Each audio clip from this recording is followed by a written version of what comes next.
cheguem com saúde, para não só aumentarem a família, mas também facilitarem, de certa forma, também a vida dos pais. Isso continuamos a orar, tanto como igreja, como também individualmente, lembrando esses jovens casais, esperando que Deus, na sua graça e misericórdia, possa abençoar também os bebês que estão aí a chegar. Mais uma vez também saudar os irmãos, dizer que é sempre bom estarmos reunidos como povo de Deus, cantando hinos de louvor, celebrando a graça e a glória do nosso Deus. Reconhecemos que o nosso louvor aqui não é perfeito, até sermos todos transformados e glorificados com vozes extraordinárias, mas aqui já começamos o ensaio, não é? O prelúdio começa aqui. E o nosso louvor é diferente dos anjos, será sempre. Estava no outro dia a ouvir um músico africano, acho que ele é congolês, e ele fez uma música que está na moda, aqueles que acompanham programas em francês, e o hino que ele cantou, compôs e cantou, criou um problema sério na igreja. O refrão diz mais ou menos o seguinte: quando ele chegar lá perto de Jesus, ele está a falar um dia quando estiver na presença de Jesus, vou pedir a Deus que afaste os anjos para que eu possa louvar. Isso criou um problema sério. Os teólogos se reuniram e ele é um cantor, um músico famoso. Como é que ele diz uma coisa destas, que não tem bagagem, suporte bíblico? Como é que ele vai pedir para que os anjos saiam? Você disse, vou ouvir essa música que diz. E comecei a acompanhar a música toda. Eu acho que as pessoas também estão a fazer uma tempestade no copo d'água. E eu percebi o espírito por detrás das palavras. De facto, não me senti escandalizado. E ele deu uma explicação mais tarde, foi forçado a isso. Mas a ideia por detrás do hino é que eu vou pedir a Jesus para que eu possa louvá-lo como ser humano que sou. E vou pedir que os anjos que estão sempre a cantar ao longo de toda a eternidade fiquem um pouco à parte, porque eu tenho uma mensagem nova para o louvor. E eu percebi isso é profundo. Não é antibíblico, não. Porque ele tem razões que os anjos não têm. Nós louvamos a Jesus e nós iremos louvar a Jesus por toda a eternidade por razões que só nós, seres humanos, conhecemos, que os anjos não sabem o que é. O culto dos anjos, nas passagens em que a Bíblia nos dá um pouco de abertura para dizer o que é que acontece lá, o tema principal do louvor dos anjos é a santidade de Deus. Sempre que a Bíblia abre uma porta para dizer aquilo que acontece lá, nós veremos que o louvor dos anjos é sempre uma admiração do ser do nosso Deus, como santo. Santo, santo, santo. Eles estão diante daquele Deus maravilhoso, extraordinário, embora sendo seres espirituais magníficos, extraordinários, mas a Bíblia diz que eles até cobrem o rosto. Lá em Isaías capítulo 6 mostra isso, em Apocalipse nós vemos que também os seres que estão ali cantam santo, santo, santo, aquele que é, aquele que há de ser. Esse é o hino, essa é a música que eles conhecem. E a santidade de Deus, que reflete na vida dos próprios anjos, é o tema da sua música. Mas nós não iremos apenas cantar santo, santo, santo. Nós também vamos louvar a Deus pela sua graça. E essa música só nós podemos cantar. Os anjos não sabem, os que louvam lá, apesar de serem seres maravilhosos e extraordinários, eles não sabem o que é ser perdoado, o que é ser pecador e ser resgatado pelo sangue do Cordeiro de Deus. Esta é a música que nós encontramos em Apocalipse, capítulos 4, capítulo 5, sobretudo. Quando o Cordeiro de Deus tira o livro e começa a tirar os selos para revelar o teor da história, então ali o hino muda. Ou pelo menos recebe outras estrofes, em vez de cantar apenas santidade de Deus, mas também digno, é aquele digno Cordeiro, não é? Aquele que derramou o seu sangue. Então aquele músico simplesmente estava querendo dizer que eu tenho razões que os anjos não têm. Então vou pedir para que eu expresse o conteúdo da minha música com as razões que só os seres humanos têm e os anjos não têm. Agora eu fico a imaginar quando um dia, junto dos anjos, todos cantarmos a santidade de Deus, mas também a graça salvadora do nosso Deus. Eu imagino como é que será aquela música. De homens e de anjos. Porque a própria Bíblia diz que até os anjos ficam maravilhados com aquilo que Deus faz. Os que pecaram, não há possibilidade de arrependimento. E aqueles que permanecem fiéis não sabem o que é pecar e ser perdoado. Portanto, só nós é que levaremos essa música. E a Bíblia diz que Deus está a planear tudo para que as potestades, para que o universo e todos os seres que nós não conhecemos, um dia fiquem maravilhados com aquilo que Deus faz na vida de cada um de nós. Então a nossa música terá um verso diferente, ou uma mensagem diferente. Amados, vamos para Marcos capítulo 12. Estamos a chegar ao fim deste capítulo.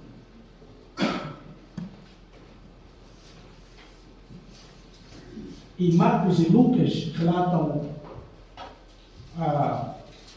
o acontecimento aqui que nós encontramos. É Marcos, só Lucas é que conta isso também. Mateus não diz nada sobre o que Marcos vai dizer, nem João também. Mas Marcos, como o primeiro que resistiu a vida do Senhor Jesus Cristo, ele achou importante colocar esse encontro, ou pelo menos essa observação do nosso Senhor Jesus Cristo. E vale a pena ler esse texto e ver esta mulher que é mencionada aqui, uma viúva sem nome. E Deus trabalha na vida de muita gente sem nome. Há pessoas que são importantes no mundo. Nós conhecemos aquilo que fazem, sabemos os estudos que alcançaram, a sua capacidade intelectual, a fortuna que têm. Muitas vezes até ficamos a saber o número de vivendas e de palácios que já compraram. Às vezes até temos a informação dos aviões pessoais que compraram, como vivem, as classes em que viajam. Ficamos a ter tanta informação sobre essas pessoas.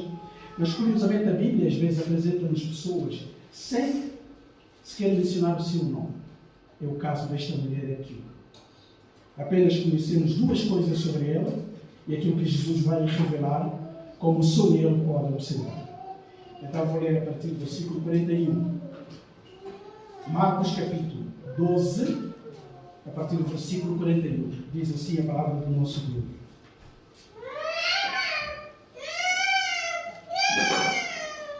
Assentando diante do gasofilácio, observava Jesus como o povo lançava ali o dinheiro. Ora, muitos ricos depositavam grandes quantias. Vindo, porém, uma viúva pobre depositou 2 pequenas moedas correspondentes a um quadrante. E chamando os seus discípulos, disse-lhes: em verdade vos digo que esta viúva pobre depositou no gasofilácio mais do que o fizeram todos os ofertantes. Porque todos eles ofertaram do que lhes sobejava. Ela, porém, da sua pobreza, deu tudo quanto possuía. Todo o seu sustento. Até aqui. Pai, nós te louvamos pela tua palavra.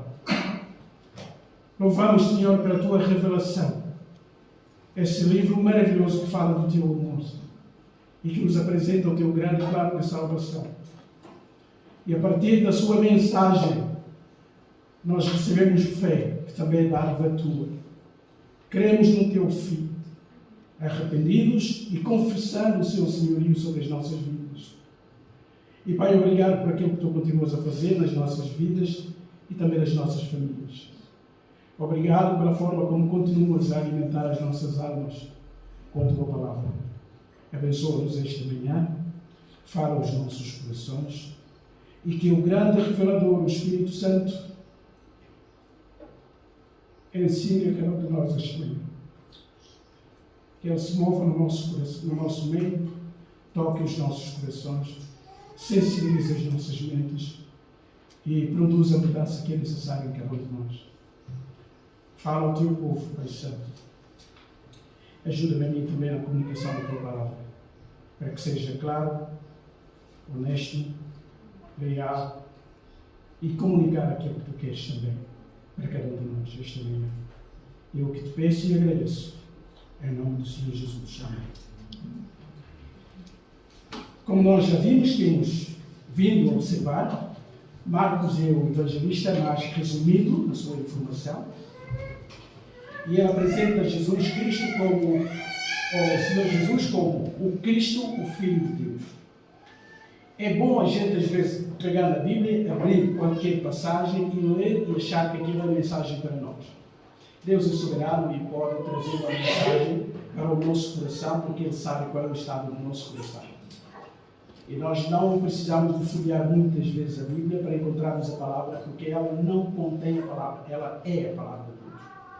Mas continua a crer que o método mais correto, que traz mais benefícios à nossa alma, é ler a Bíblia de forma sequencial.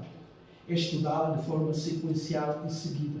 Ou seja, se nós começarmos a estudar um livro, vamos estudar desde o princípio até o fim. Porque se o Espírito Santo permitiu que tudo aquilo fosse registrado, na ordem que se encontra, é porque há alguma razão muito mais importante Ele teve e tem para a nossa vida. Então, quanto mais nós lemos a Bíblia de forma sequencial, mais compreendemos o teor da Bíblia e a informação que nos é dada. E esse Evangelho não foge à regra. Logo no versículo 1 do capítulo 1, já está ali o tema que Marcos vai tratar. Aliás, é sempre assim praticamente. Nas cartas de Paulo, nos Evangelhos, a parte introdutória acaba por ser a parte fundamental para entendermos o resto da mensagem. E logo lá no capítulo 1, no versículo 1, Marcos diz: este é o Evangelho de Jesus Cristo, o Filho de Deus. Então, logo ali nessa definição, ele vai dizer, ele está a dar aquilo que ele quis dizer, aquilo que ele quis transmitir ao escrever o seu Evangelho. Ele quis apresentar Jesus como o Messias, ou seja, o Cristo, o ungido de Deus, e ele não é o nosso Messias. Não é? É verdade que com a prática, com o tempo, Jesus foi conhecido como Jesus Cristo. Ou João também, que batizou Jesus, foi conhecido como João Batista. Mas Cristo não é o seu nome. Cristo é um título. O seu nome é Jesus. Ou se quisermos também, Emmanuel, Deus conosco. Mas Cristo era o título. Cristo significa aquele que é ungido. É a expressão grega da palavra hebraica Messias. Então, ele é Jesus, o Cristo, o ungido. Muitas outras pessoas foram ungidas ao longo da história. Mas Jesus é aquele ungido. Por isso é que sempre aparece com o artigo definido, para diferenciar todos os outros ungidos, reis, sacerdotes do Antigo Testamento, profetas e Jesus Cristo. Então Marcos diz que esse é o Evangelho de Jesus Cristo, o Filho de Deus. Portanto, Ele é Jesus, o Deus que salva. Ele é o ungido de Deus que vem com o caminho que foi selado e confirmado no seu batismo diante de João, o Batista. Também ele, o seu nome não era Batista. Ele é João, o Batista, no fundo para o diferenciar dos outros Joãos ou Joãos que vão aparecer na Bíblia. Ele é João, o Batista, o batizante, ou o batizador, se quiser. Portanto, essa é a ideia aqui. Então Marcos já deixa que esse Jesus, que é Cristo, ele também é Filho de Deus. Então Marcos quis deixar claro que este homem que eu vou apresentar é muito mais do que um ser humano. Ele é da mesma natureza de Deus. É essa a ideia do Filho de Deus. Por isso é que sempre que Jesus chamava Deus de seu Pai, diante dos judeus radicais, quer dizer, este homem merece a morte. Porque ele chama Deus seu Pai, fazendo-se igual a ele. Porque na sua língua, no seu contexto, eles perceberam claramente quando alguém pessoalmente se identifica com Deus como sendo seu filho, no fundo está a revogar também a divindade de Deus. E isso não podia passar a entrar diante dos judeus. Ele merecia morrer. Era uma blasfémia. Por isso, em todo o Evangelho, o que Marcos diz, quando ele apresenta cenários, milagres de Jesus, discursos de Jesus, a pergunta final na mente de Marcos é: quem é Jesus para si? E nós já vimos na semana passada, se irmãos acompanharem, Jesus agora interroga os seus interlocutores. Todo o capítulo 12, praticamente, tirando a parábola que ele contou, que irritou os seus adversários, os líderes religiosos, então surgiram vários grupos para tentar apanhar Jesus num erro, numa falha. Era difícil convencer que Jesus não era uma pessoa séria. Era difícil negar a autoridade com que ele pregava. Quando abria a boca, Toda a gente sabia que aquele homem fala como nunca nenhum rabi falou. Então a única forma de o derrotar é encontrar falha nele. Então vários grupos começaram a interagir com Jesus Cristo, fazendo perguntas rasteiras, perguntas que o podiam apanhar em falta. Mas eles enganaram-se porque estavam a lidar com o mestre dos mestres. E aquela pergunta, eles tiveram uma contra-pergunta e eles saíram calados e mudos. Até que, para terminar, Jesus disse: vocês também ficaram assim, agora sou eu a fazer as perguntas. Então ele faz a única pergunta aqui, dizendo: como é que Davi, o que é que vocês dizem ser Messias? E eles eram professores em teologia, eles eram o Messias, ou o Cristo seria filho de Davi, viria da descendência de Davi. Jesus diz: então expliquem uma coisa. Se o Messias será descendente de Davi, como é que o próprio Davi o chama de seu Senhor, o seu Deus? Lá em Salmo, no Salmo 110, Davi disse o Senhor ao meu Senhor. Disse o Yahweh, por isso é que está em maiúsculas, as letras todas, ao meu Adonai, que era a expressão comum mais usada pelos judeus. Se o Messias é filho de Davi, como é que pode ser ao mesmo tempo Senhor de Davi? Jesus não está a negar essa verdade. É verdade que ele veio da descendência de Davi, da tribo de Davi.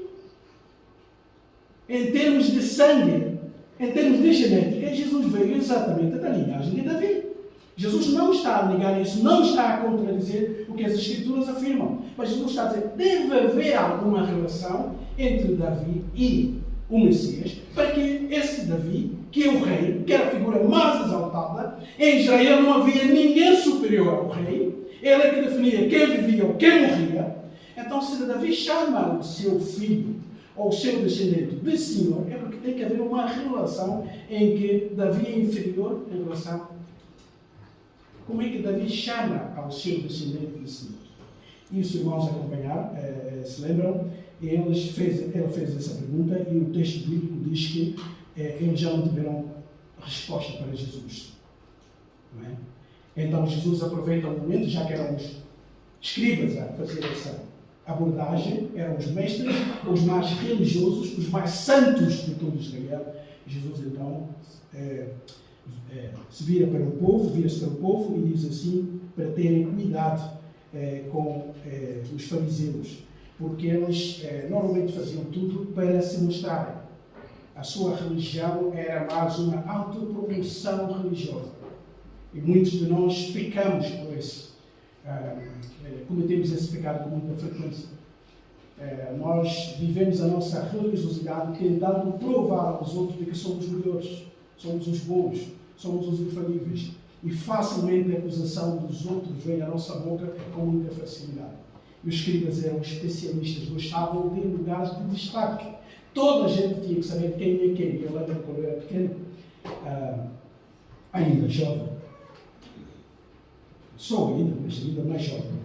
Então dizia-se muito, quando alguém tinha um conflito com alguém, era muito comum ele agora assim. A pessoa dizia: sabes qual é que estás a falar?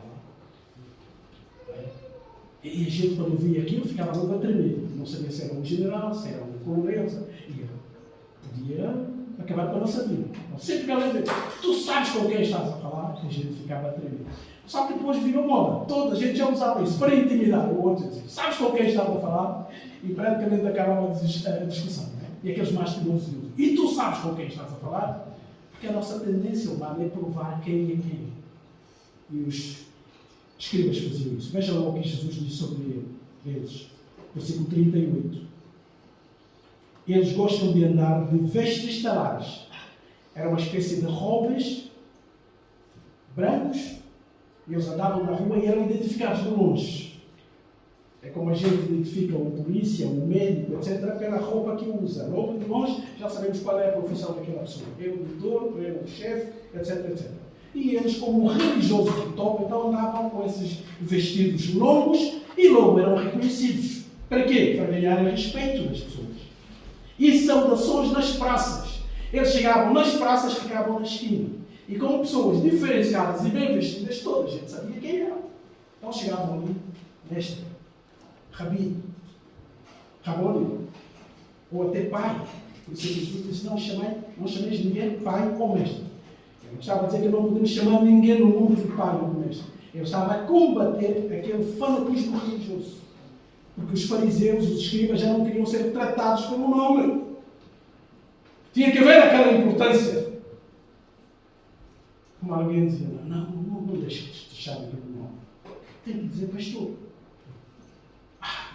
Como gostamos de títulos. Sabe tão bem. Estou a falar com o pastor, agora apenas chego hoje. Eu já me senti muito bem. Cheguei no sítio. O reverendo disse, não sou bem importante. Não, meu pai não me deu esses nomes.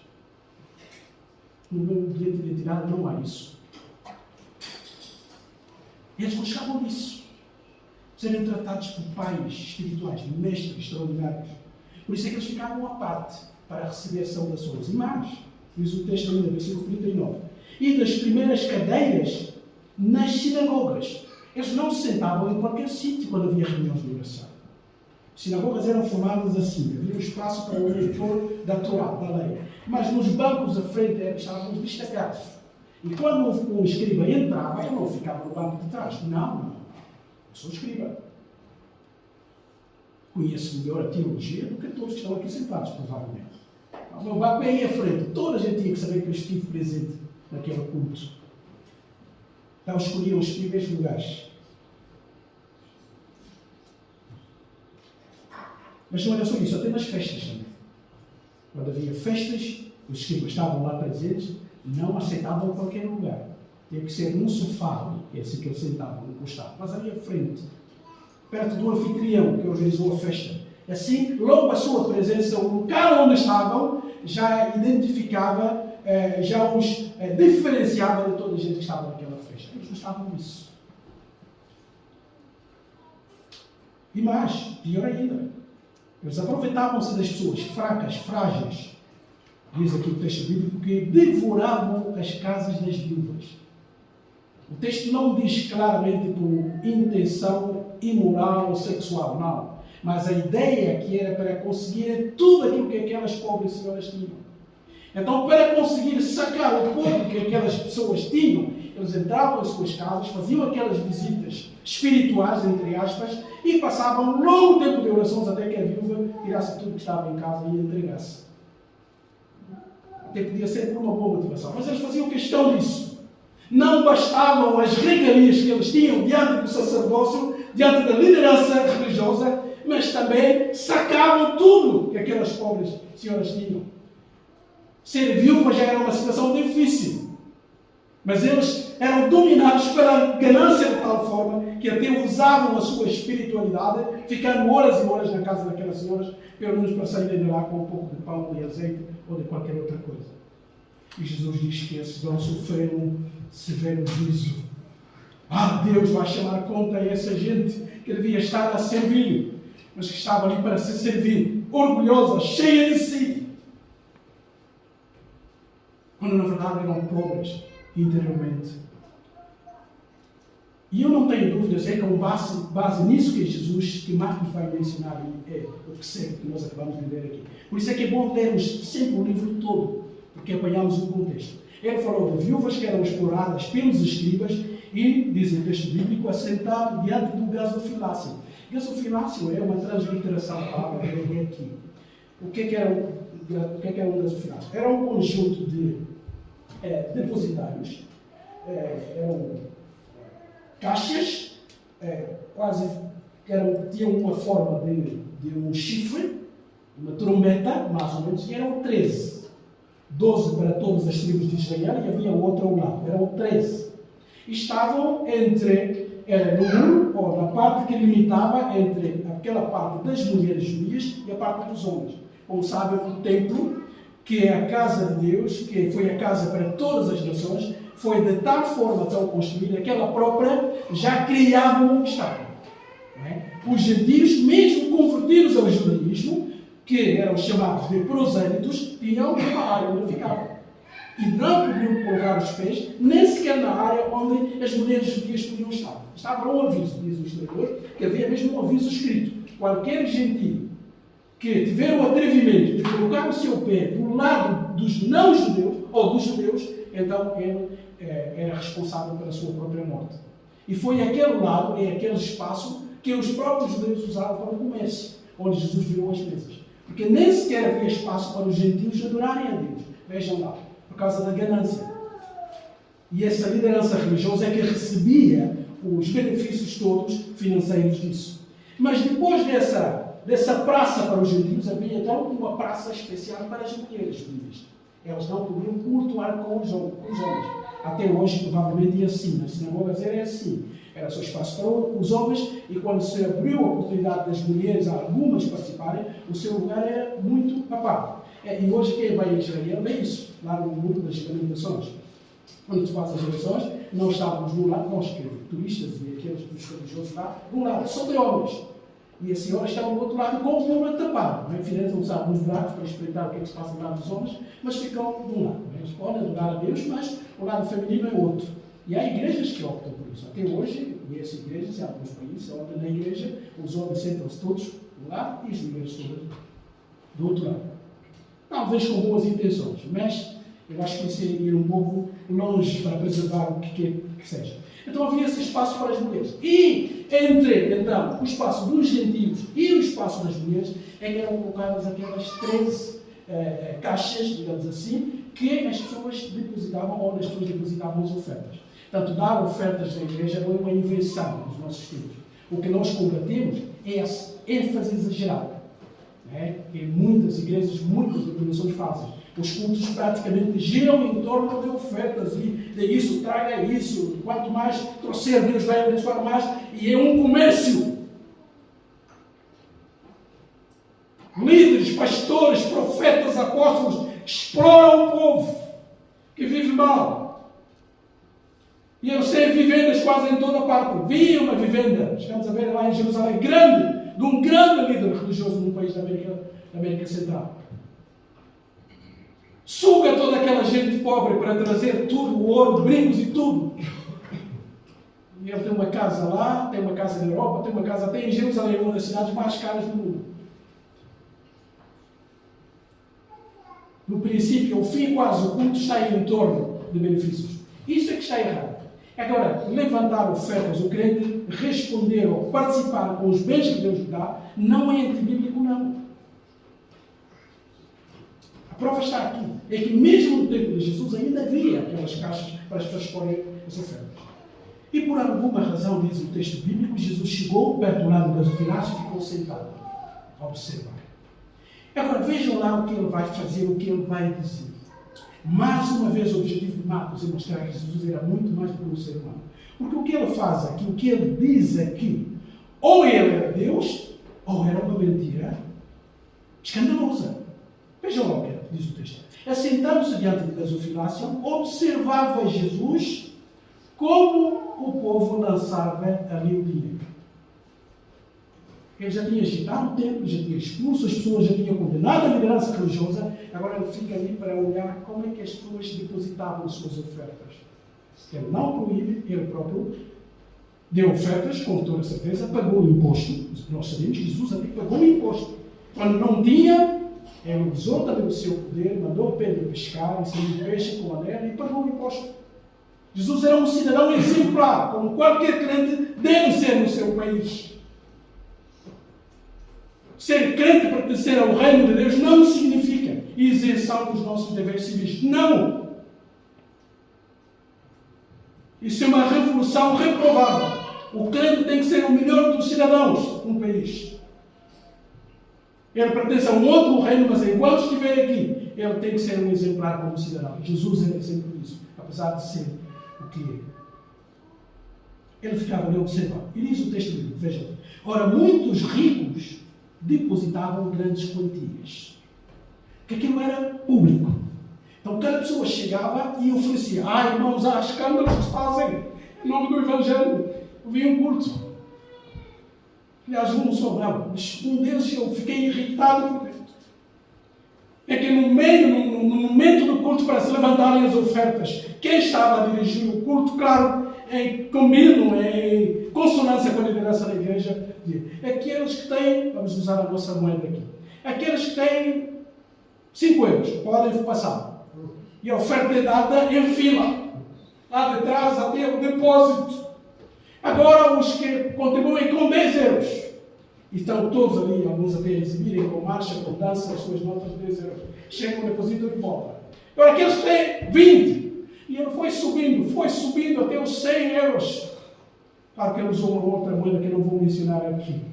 200! Chegaram então. Derrotados. Gente fina. Ai, isso irrita.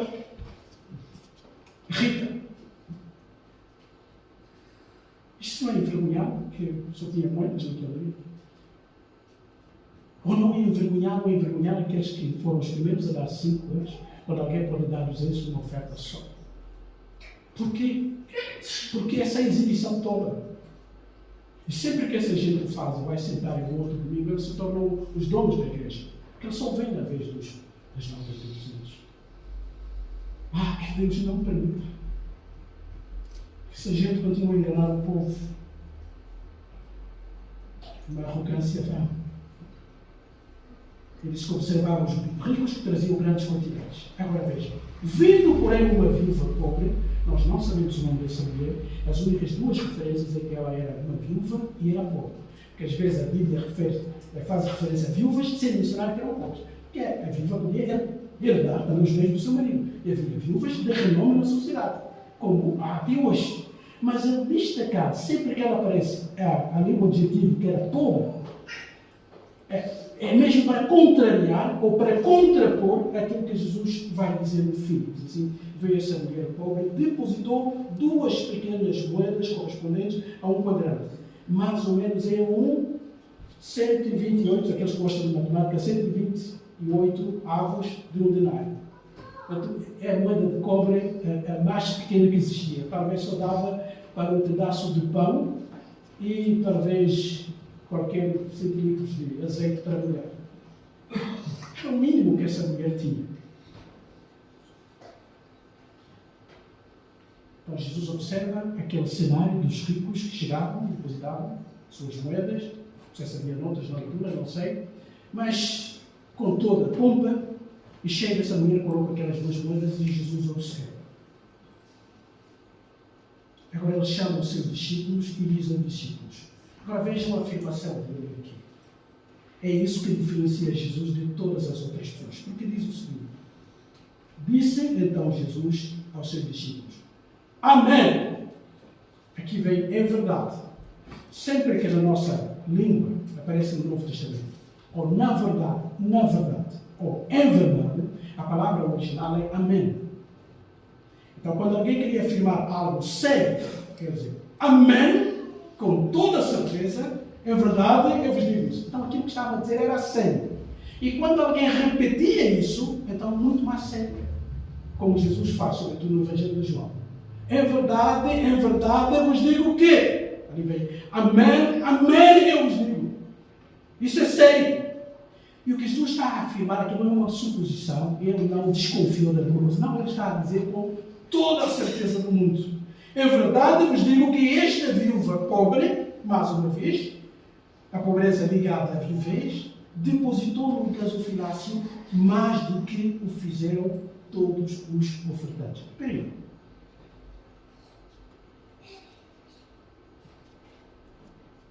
Ou Jesus sabe tudo, ou há aqui uma injustiça na sua avaliação. Se aquela mulher depositou mais do que todos os outros. E eu quero também chamar a atenção aqui o que Jesus não está a dizer.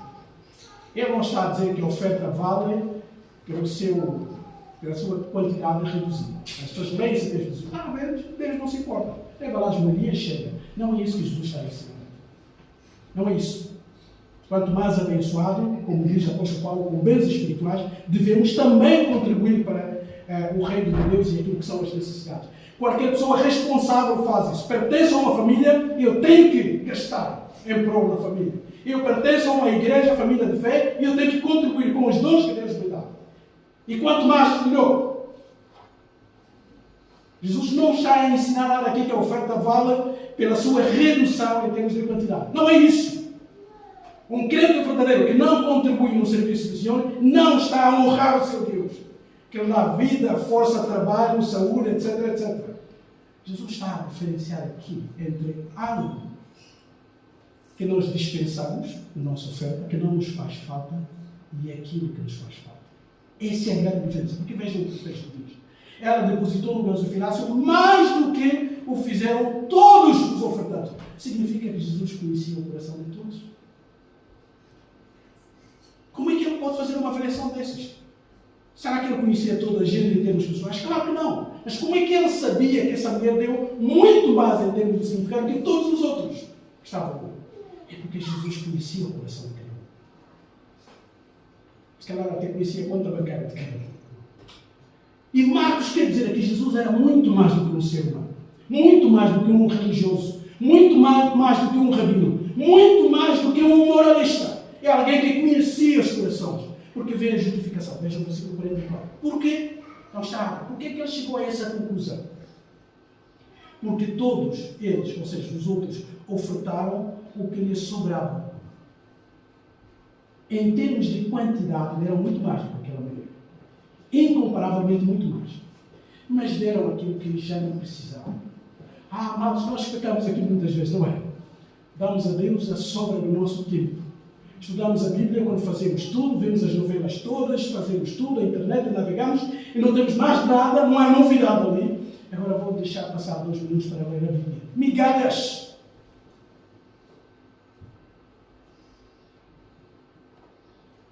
Deus recebe a sobra.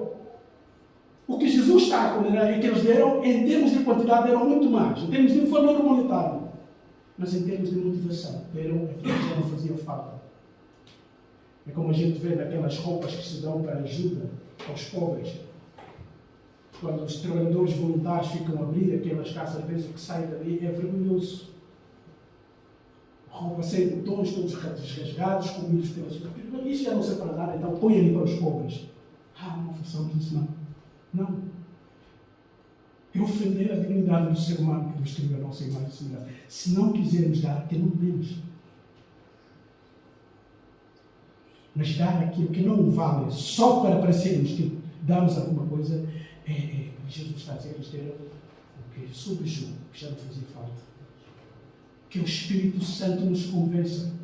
De modo a não darmos a Deus aquilo que sobra de nós. Não. Ele merece o principal. Porque ele agora faz a contração. Mas esta mulher, contrariamente àquelas pessoas, na sua pobreza, ou da sua pobreza, veja que o destaque, deu tudo quanto possuía. E quanto é que ela possuía? Ela possuía, naquele momento, naquele dia, 2 moedinhas de cobre. O que vemos aqui implicitamente o quê? Risco. Ela podia ter ficado com uma das moedas e dar outra, pelo menos para conseguir o pão. Mas aqui Jesus também está a exaltar a fé dessa mulher. Ela sabia que estava a ofertar para o seu Deus. E se ela ainda tinha 2 moedas de cobre, ela podia dar essas 2 moedas. E o Deus que a guardou até aquele dia continuava a cuidar dela. Essa é a lição. Não é pela quantidade, mas pela motivação.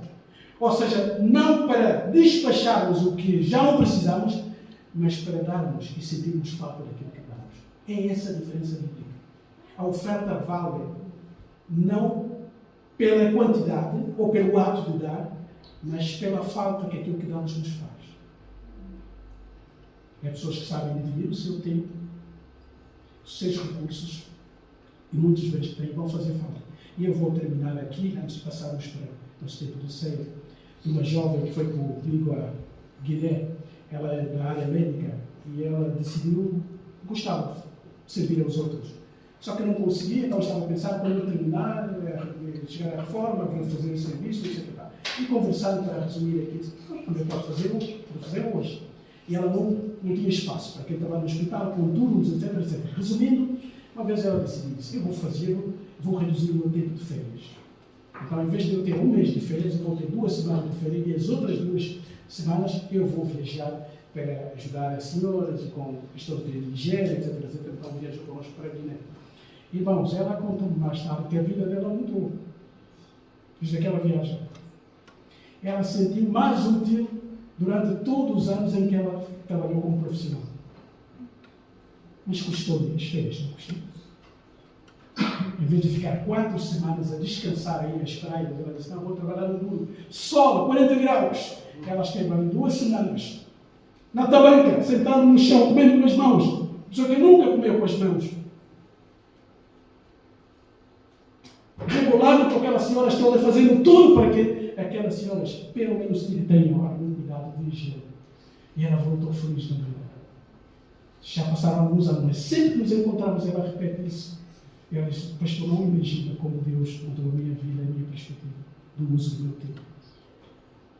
Amados, que Deus nos ajude a saber partilhar aquilo que nos faz falta. É isso que vale. Sejam 2 moedas de cobre ou qualquer coisa mais. Devemos dar em grandes quantidades, que o façamos também. Mas o façamos sempre com espírito de gratidão e de louvor ao Senhor. Vai fazer falta, vai. Mas o Deus que deu também vai cuidar de mim e da minha família. Essa deve ser a rede.